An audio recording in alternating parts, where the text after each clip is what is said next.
मध्ये आपलं सर्वांचं स्वागत आहे. तर या व्हिडिओमध्ये आपण डिस्कस करणार आहोत एम्स काउन्सिलिंग बद्दल इन्फॉर्मेशन. जर पाहिलं असता ज्याही विद्यार्थ्याची सध्याच्या परिस्थितीला 12वी एक्झाम पास आउट झाले आहेत, ते विद्यार्थी स्टेट बोर्ड असू द्या, सीबीएसई असू द्या किंवा या ठिकाणी एनी अदर कुठलाही बोर्ड असू द्या, त्या विद्यार्थी जर आपल्याला पुढील प्रवेश प्रक्रिया म्हणजे जी की आपली एमसीसी काउन्सिलिंग आहे, स्टेट ऑफ महाराष्ट्र काउन्सिलिंग आहे अथवा अजून आयुष काउन्सिलिंग आहे, या वेगवेगळ्या काउन्सिलिंग प्रवेश प्रक्रियेसाठी पुढील प्रक्रियेसाठी भाग घेणार असतील तर त्या अगोदर या व्हिडिओची तुम्हाला मी एक माहिती देणार आहे किंवा एक लक्षात घ्या, सर्वात महत्वाचं व्हिडिओ आज पोस्ट करायचं एक महत्वाचं एक रिझन आहे. काय रिझन आहे याच्यामध्ये की कुठलाही विद्यार्थी ज्यावेळेस आपण पीसीबी ग्रुप सिलेक्ट करतो, त्यानंतर ज्यावेळेस आपण नीट एक्झामची तयारी करत असतो, तर प्रत्येकाचं एक स्वप्न असतं की किंवा त्या विद्यार्थ्याच्या आईवडिलाचं स्वप्न असतं की माझा मुलगा अथवा मुलगी हे आपल्या भारतातली सर्वात टॉप मोस्ट इन्स्टिट्यूटमध्ये या ठिकाणी शिक्षण घ्यावं.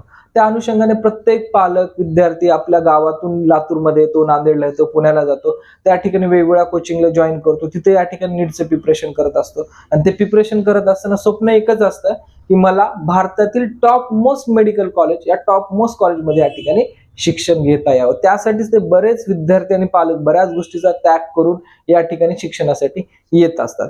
त्या अनुषंगाने विद्यार्थी पालकांना याही गोष्टी क्लिअर असणं गरजेचं आहे की जर आपण या ठिकाणी मोठे इन्स्टिट्यूटचे जसं स्वप्न पाहतो तर ते स्वप्न पूर्ण करण्यासाठी आपल्याला बेसिक काय क्रायटेरिया असू शकतात किंवा या प्रोसेसमध्ये जात असताना किंवा सहभाग घेत असताना आपल्याला कशा प्रकारे घेता येईल याबद्दल आपण माहिती असणं सुद्धा आवश्यक आहे.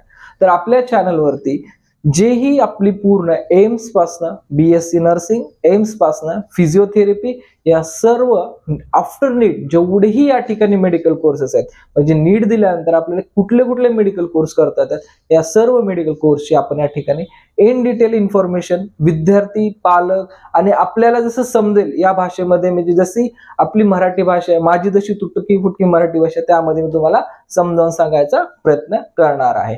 ठीक आहे. तर या ठिकाणी बोर्डवरती बरेच काही पॉईंट मेन्शन केले, त्या पॉईंट पैकी आपण प्रत्येक पॉईंट इन डिटेल या ठिकाणी इन्फॉर्मेशन घेणार आहोत. आणि हे इन्फॉर्मेशन जे आहे हे आपली एमसीसी ची जी वेबसाईट आहे, जी ऑफिशियल इन्फॉर्मेशन ब्राउचर आहे, त्या ऑफिशियल इन्फॉर्मेशन ब्राउचर मधून घेऊन आपण देत आहोत. हे पण तुम्हाला म्हणजे एक रेफरन्स जर पाहिजे असेल या इन्फॉर्मेशनचा तर आपली एमसीसी काउन्सिलिंग वरती आपण घेऊ शकतो.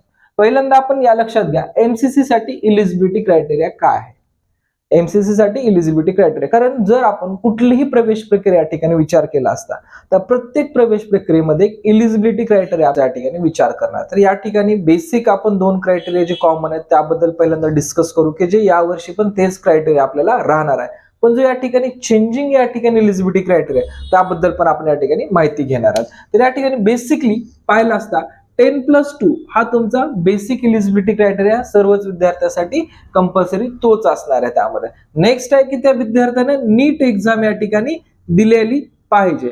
नीट एक्झाम दिलेली पाहिजे. नीट एक्झाम फक्त देणं हा योग्य नाहीये. नीट एक्झाम मध्ये आपला ऑल इंडिया रँक सुद्धा या ठिकाणी बऱ्यापैकी 6000च्या जवळपास आपला ऑल इंडिया रँक असेल तर आपल्याला या ठिकाणी बिग ऑपॉर्च्युनिटी असू शकते, किंवा नीट मार्क्स या ठिकाणी 650 जरी असतील तरी या ठिकाणी आपल्याला चांगली ऑपॉर्च्युनिटी आपण या ठिकाणी कन्सिडर करू शकतो. याच्या लेस दॅन असतील तर या ठिकाणी थोडीशी डिफिकल्टी येणार आहे. आता सर्वात महत्वाचा पार्ट आहे या ठिकाणी, जर आपण या प्रोसेसमध्ये जर फिजिक्स, केमिस्ट्री आणि बायोलॉजी याचा जर आपण एकंदरीत विचार केला तर एकंदरीत हे मार्क आपल्याला ओपन कॅटेगरी, ओबीसी कॅटेगरी आणि ईडब्ल्यूएस कॅटेगरी या 3 कॅटेगरीचे आपल्याला 60% मार्क्स आपल्याला लागत होते फॉर एम्स या ठिकाणी एमबीबीएस काउन्सिलिंग प्रोसेस साठी. ते आपल्याला 2022 आणि 2023 या इयर साठी. आणि या ठिकाणी एससी आणि एसटीचा जर विचार केला असता आपण तर या ठिकाणी आपल्याला 50% मार्क्स या ठिकाणी लागत होते. लक्षात घ्या 50% मार्क्स आणि 60% मार्क्स. जर आपली कॅटेगरी ओपन, ओबीसी, ईडब्ल्यूएस असेल तर 2023 मध्ये आपल्याला 60% मार्क लागायचे. जर आपली कॅटेगरी एससी आणि एसटी असेल तर या ठिकाणी आपल्याला 50% मार्क्स लागत होते. पण जे सध्या 2024 ज्यावेळेस आपण एनटीएचं जर इन्फॉर्मेशन ब्राउचर वाचलं तर त्या ब्राउचर मध्ये पेज नंबर 24 क्लिअरली मेन्शन केला NIS and AIIMS and JIPMER जे काही आपल्या या ठिकाणी काउन्सिलिंग प्रोसेस असणार आहे तर याच्यासाठी सुद्धा सध्याचं जे नीटचं अपडेट आहे त्याच्यामधले अपडेट अनुसार सांगतो, ओपन असेल, ओबीसी असेल आणि ईडब्ल्यूएस असेल या विद्यार्थ्यासाठी 50% मार्क्स या ठिकाणी लागणार आहेत आणि SC आणि ST या विद्यार्थ्यांसाठी आपल्याला 40% मार्क्स लागणार आहेत. हे सध्याचं नीट इन्फॉर्मेशन एक्झामिनेशन ब्राउचर मधली तुम्हाला मी इन्फॉर्मेशन अपडेटेड जे इन्फॉर्मेशन आहे ते तुम्हाला शेअर करत आहे. यासोबतच जर विचार केला, ज्यावेळेस आपली एम्स काउन्सिलिंग या ठिकाणी चालू होत असते, तर एम्स काउन्सिलिंगच्या वेळेस आपलं एम्सच्या वेबसाईटवरती या ठिकाणी आपल्याला सेपरेट एम्स रूल्स अँड रेग्युलेशनचं इन्फॉर्मेशन ब्राउचर येणार किंवा येतच असते या ठिकाणी.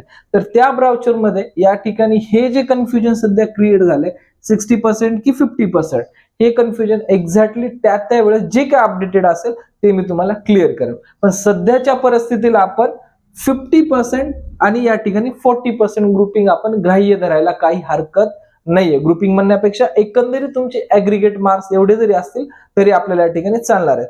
इन जनरल या ठिकाणी जे आपल्याला स्टेट काउन्सिलिंगला या ठिकाणी प्रोसेससाठी MBBSचे जे मार्क्स लागणार होते किंवा ग्रुपिंग लागणार होती ते आपल्याला 50% आणि 40% जरी असेल तरी आपल्याला मोर दॅन सफिशियंट असणार आहे.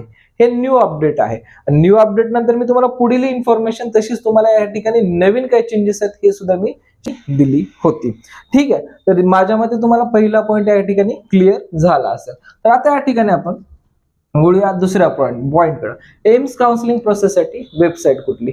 लक्षात घ्यायचं आहे की ज्यावेळेस आपण हे प्रवेश प्रक्रियेमध्ये भाग घेत असतो किंवा एक महत्वाचं उदाहरण आहे, आपण एक दरवर्षी एक सिरीज असते की काय असते त्या सिरीज मध्ये की एम्स साठी कुठली वेबसाईट आहे, स्टेट ऑफ महाराष्ट्रासाठी कुठली वेबसाईट आहे, आयुषसाठी कुठली वेबसाईट आहे आणि त्या वेबसाईटवरती प्रवेश प्रक्रिया कशा चालतात. बरोबर आहे, प्रवेश प्रक्रिया कशा चालतात आणि प्रत्येक प्रवेश प्रक्रियेचे रूल्स अँड रेग्युलेशन्स काय आहेत. वेबसाईट बदलली, या ठिकाणी त्याची एलिजिबिलिटी बदलली, त्यानंतर त्या प्रोसेस फी बदलल्या, तसंच त्या ठिकाणच्या काउन्सिलिंग मधल्या स्टेप सुद्धा वेगळ्या असतात आणि रूल्स रेग्युलेशन सुद्धा वेगळे असतात. त्यामुळे प्रत्येक गोष्टीला तुम्हाला एकदम सुटसुटीत या चॅनलवरती इन्फॉर्मेशन दिली जाईल. जेही विद्यार्थी पेड काउन्सिलिंगला जॉईन होणार आहेत त्याही विद्यार्थ्यांना यामध्ये पूर्ण डिटेल इन्फॉर्मेशन देऊनच आपल्यासाठी कुठली काउन्सिलिंग जॉईन करणे योग्य आहे याबद्दल सुद्धा तुम्हाला माहिती दिली जाणार आहे. कारण बऱ्याच वेळेस असं होतं की विद्यार्थी मार्कानुसार जेव्हा विचार करतो त्यास मल्टिपल काउन्सिलिंग प्रोसेसमध्ये जातो. जसं की आता आपल्याला मार्कचा अंदाज नाहीये, त्यामुळे आपण काय केलं, नीट एक्झामचाही फॉर्म भरलाय, KCETचाही फॉर्म भरलाय, अजून बऱ्याच एक्झाम निघतील किंवा बऱ्याच स्टेटचे या ठिकाणी फॉर्म निघतील, त्यामध्ये सुद्धा आपण फॉर्म भरत असतो. तर याच अनुषंगाने तुम्हाला एक्झॅक्टली कुठं या ठिकाणी ऍडमिशन मध्ये गेल्यानंतर जास्त फायदा होऊ शकतो. बॅकअपला आपण 1-2 ठेवतच असतो, पण जास्त मोर बेनिफिट कुठं असतं ते आपण या ठिकाणी विद्यार्थ्यांना क्लिअर सांगून ते प्रोसेस करून घेत असतो. तर मेन पॉइंट आपला आता या प्रोसेससाठी वेबसाईट कुठली. या प्रोसेससाठी जर पाहायला गेलं तर हे सर्व प्रोसेस या ठिकाणी MCC या पोर्टलवर होत असते. जी आपली MCC आहे त्या MCC प्रोसेसवर या ठिकाणी होत असते. तर तुम्हाला वेबसाईटची लिंक सध्या डिस्क्रिप्शन मध्ये दिलेली आहे. आणि दुसरी गोष्ट, ज्याही विद्यार्थ्यांना आपल्या या ठिकाणी अपडेट्स बद्दल या ठिकाणी इन्फॉर्मेशन हवी असेल असे विद्यार्थी डिस्क्रिप्शन मध्ये टेलिग्राम, व्हॉट्सअप आणि अदर चॅनलच्या पण लिंक दिल्या, त्यावरती पण जाऊन या ठिकाणी जॉईन करू शकता. तर मेनली प्रोसेस आपली MCC या वेबसाईट वरती होत असते. नेक्स्ट आहे आता MCC काउन्सिलिंग प्रोसेस मध्ये ज्या कॉलेज फीस असतात त्या कॉलेज फीस किती असतात. लक्षात घ्या, कॉलेज फीसच्या अगोदर आपण या ठिकाणी माहिती घेणार आहोत की एक्झॅक्ट आपल्याला एम्स काउन्सिलिंग साठी नंबर ऑफ कॉलेजेस किती असतात याबद्दल आपण माहिती घेऊ. तर बेसिकली पाहायला असता सध्याच्या परिस्थितीला म्हणजे 2024 जे काउन्सिलिंग प्रोसेस आहे या काउन्सिलिंग प्रोसेसला जवळपास 20 कॉलेजेस आपल्याला या ठिकाणी येऊ शकतात प्रवेश प्रक्रियेत. टोटल आपल्या भारतामध्ये टोटल 25 कॉलेजला अप्रुव्हल मिळालं आहे, पण सध्या 20 कॉलेजेस चालू कंडिशन मध्ये आहेत किंवा सध्या कॉलेजमध्ये म्हणजे ऑनगोईंग कॉलेजेस आपण या ठिकाणी चालू आपण इन्फॉर्मेशन घेऊ शकतो. आणि अपकमिंग साठी आपल्याला 5 कॉलेजेस आपल्याला या ठिकाणी आहेत. तर या 20 कॉलेज आहेत, त्या 20 कॉलेजमध्ये जवळपास सांगतो 2050 एवढ्या सीट आहेत, कमी जास्त असू शकतात, 2050 एवढ्या सीट आपल्याला मिळणार आहेत. सध्या नंबर ऑफ कॉलेज 20 कॉलेजमध्ये 2050 एवढ्या आपल्याला जागा उपलब्ध असणार आहेत.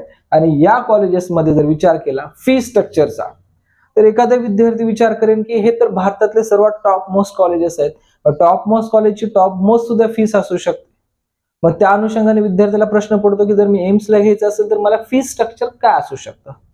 तर आतापर्यंत आपण जेवढी आपल्या कोचिंगला किंवा 11th-12thला जेवढी आपण फीस पेड केली आहे, त्याच्या मला असं वाटतं की 20 ते 30% फीस फक्त आपल्या एम्स इन्स्टिट्यूटला पर इयरची फीस असते, पर इयरची, जी की फीस लास्ट इयरला 7,330 रुपये होती. लास्ट इयरला एम्स इन्स्टिट्यूटच्या कॉलेजची फीस 7,330 एवढी या ठिकाणी एम्स इन्स्टिट्यूटची या ठिकाणी फीस होती.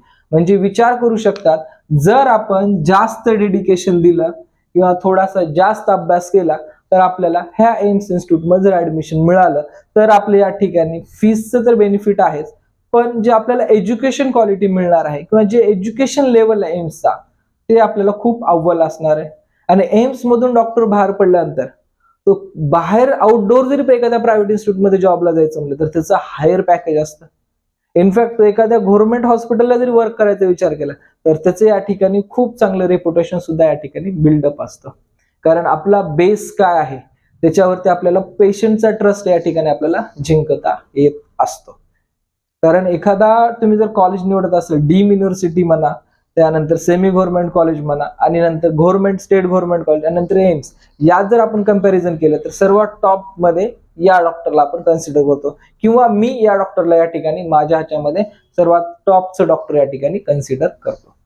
हे झालं तुमच्या कॉलेज बद्दल आणि कॉलेजच्या फी स्ट्रक्चर बद्दल. तर विद्यार्थ्याला प्रश्न पडेल की एवढे 20 कॉलेजेस आहेत, तर 20 कॉलेजचा एकंदरीत कट ऑफ काय असू शकतो, कुठले टॉप कॉलेजेस आहेत, कुठले या ठिकाणी बॉटम कॉलेजेस आहेत.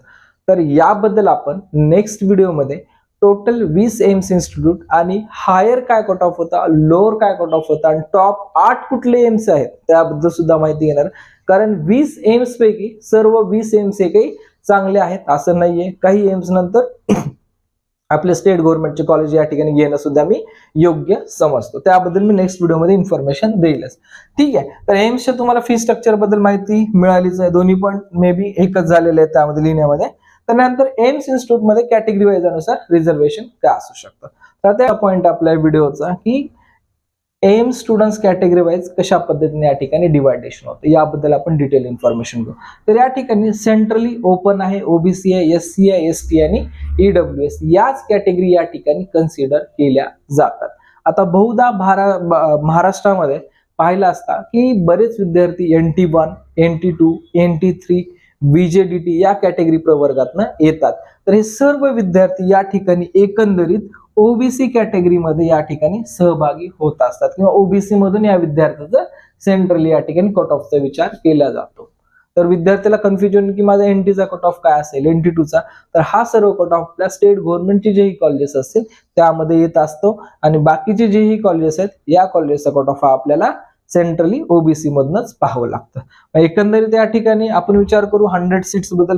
100 सीट्स या ठिकाणी रिझर्वेशनचा जर विचार केला या ठिकाणी तर आपण ओबीसी 27%, एससी साठी आपल्या 15% आणि एसटी साठी आपल्याला 7.5% या ठिकाणी आरक्षण आपल्याला दिसून येतं. लक्षात घ्या, ओबीसी 27, एससी या ठिकाणी 15 आणि एसटी या ठिकाणी 7.5. आणि नंतर जेही जनरलचं राहतं या जनरल मध्ये जेवढेही स्पेसिफिकली रिझर्वेशन आहेत किंवा जेवढेही या ठिकाणी ऍडिशनल रिझर्वेशन असतात ते या ठिकाणी येतात. म्हणजे तुमचं ईडब्ल्यूएस, पीडब्ल्यूडी या ठिकाणी तुमच्या जनरल मध्ये या ठिकाणी कन्सिडर होऊन तुमचं जनरलचं जवळपास 50% रिझर्वेशन या ठिकाणी ग्राह्य धरलं जात असतं. ठीक आहे. तर एवढी तुम्हाला एम्स बद्दल सध्याच्या व्हिडिओमध्ये मी इन्फॉर्मेशन देत आहे. नेक्स्ट व्हिडिओमध्ये मी जसं तुम्हाला मगाशी सांगितलं त्या पद्धतीने आपण पूर्ण सिरीज या ठिकाणी ठेवणार आहोत की ज्याही सिरीजमध्ये तुम्हाला पूर्ण डिटेल्स इन्फॉर्मेशन दिल्या जातील.